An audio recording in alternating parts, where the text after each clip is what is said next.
Hi guys, magandang madaling araw sa inyong lahat. Ito po, kauwi ko lang. Bumili ako ng buko. Buko. Ayan po. Tinanggalan ko na siya kanina dun sa nilababo. Tapos iniwa ko na syempre para makakain. Ayan po. Ito po ang buko. Para na siyang new.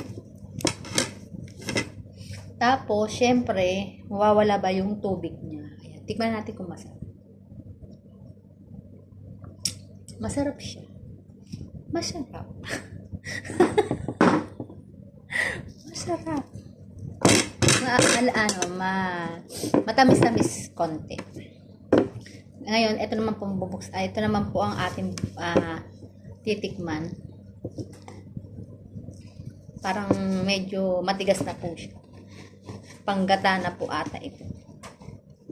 Ayan, di ba? Tikman natin. Makigas siya.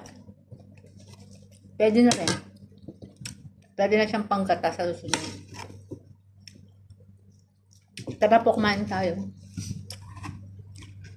Ito lang ang aking hapunan. Hapunan ko lang to. Kain. Okay. Kain tayo.